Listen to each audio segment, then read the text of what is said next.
क्या एक राजा को सिर्फ अपने वचन का पालन करना चाहिए या अपने परिवार और प्रजा की भलाई भी देखनी चाहिए?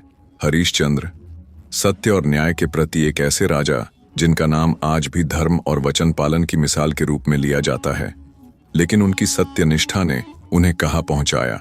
क्या उनका हर फैसला सही था या उन्होंने अपनी जिद में अपने परिवार और खुद को एक अंतहीन पीड़ा में धकेल दिया?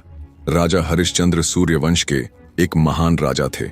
उनके राज्य में हमेशा सत्य और धर्म का पालन होता था। उनकी प्रजा उन्हें भगवान मानती थी। एक रात राजा हरिश्चंद्र को स्वप्न में देव ऋषि विश्वामित्र दिखे, जिन्होंने यज्ञ के लिए दान मांग हरिश्चंद्र, जो सत्य के मार्ग से कभी नहीं हटते थे, स्वप्न में ही वचन दे बैठे। लेकिन जब सुबह हुई तो ये सपना नहीं रहा। विश्वामित्र सचमुच दरबार में आ गए। राजन अपने वचन को निभाई है। अब राजा हरिश्चंद्र के सामने एक बड़ी समस्या खड़ी हो जाती है। उनका खजाना खाली था, लेकिन राजा के वचन से बड़ा उनके लिए कुछ भी नहीं था। अब राजा के पास कोई चारा नहीं था। उन्होंने अपना पूरा राज्य दान कर दिया और अपनी पत्नी शौभया, पुत्र रोहिताश्व के साथ वनवास का कठोर जीवन स्वीकार कर लिया। एक राजा से भिखारी तक का सफर, जो राजा कवि सिंहासन पर बैठता था, जिसने अपने पूरे जीवन में दूसरों की रक्षा की, अब खुद जिंदगी के लिए संघर्ष कर रहा था। वनवास में हरिश्चंद्र और उनकी पत्नी को हर छोटा बड़ा काम खुद करना पड़ा। एक गरीब सेविका बन गई और राजा हरिश्चंद्र काशी के श्मशान घाट पर सेवक बन गए। श्मशान घाट में उनका काम था लोगों से अंतिम संस्कार के लिए शुल्क लेना। ये काम किसी भी राजा के लिए अपमानजनक हो सकता था, लेकिन हरिश्चंद्र के लिए ये सत्य और धर्म का पालन करने का एक और तरीका था।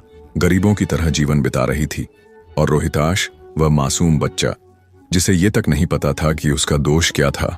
और फिर हुआ सबसे बड़ा संकट। एक दिन सांप के काटने से उनका इकलौता बेटा मर गया। अपने मृत पुत्र को लेकर श्मशान पहुंची, लेकिन वहां जो हुआ उसने सत्य और धर्म पर सबसे बड़ा सवाल खड़ा कर दिया। अगर अंतिम संस्कार करना है तो शुल्क देना होगा। यह शब्द कहने वाले कोई और नहीं बल्कि खुद राजा हरिश्चंद्र थे। अब श्मशान के एक दीनहीन सेवा, एक पिता जिसने अपने बेटे को खो दिया था, अब अपनी ही पत्नी से शुल्क मांग रहा था। क्या यही धर्म था? क्या ये परीक्षा थी या अन्याय? जैसे ही अपनी चरम सीमा पर पहुंची, देवता प्रकट हुए। वह हरिश्चंद्र से सत्य और धर्म के प्रति समर्पण से प्रसन्न होकर उनकी परीक्षा समाप्त कर देते हैं। उन्हें उनका राज्य वापस मिला। उनका बेटा रोहिताश्व भी जीवित हो उठा। सत्य की विजय हुई, लेकिन ये कहानी सिर्फ यहीं खत्म नहीं होती। क्या सच में ये विजय थी? राजा हरिश्चंद्र ने अपना धर्म निभाया, लेकिन इस धर्म के लिए जो कीमत चुकाई गई वो क्या उचित थी? हरिश्चंद्र की कहानी हमें दो पहलू दिखाती है। एक तरफ ये सत्य और धर्म के महत्व को दर्शाती है, दूसरी तरफ ये सवाल भी उठाती है कि क्या हरिश्चंद्र के फैसले उनके परिवार और प्रजा के लिए सही थे?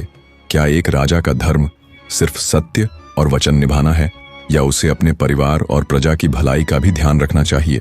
क्या हरिश्चंद्र को एक पिता और पति के रूप में अपने परिवार के प्रति जिम्मेदार नहीं होना चाहिए था?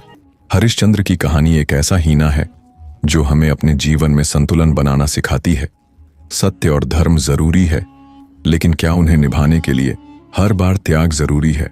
अब सवाल आपसे, क्या हरिश्चंद्र की सत्यनिष्ठा सही थी या उन्होंने अपने परिवार को अनावश्यक पीड़ा दी? क्या हर परिस्थिति में सच और धर्म निभाना जरूरी होता है, भले ही उसकी कीमत अपनों की खुशियां ही क्यों न हो? इस विषय पर आपका क्या मानना है? कमेंट करके बताइए।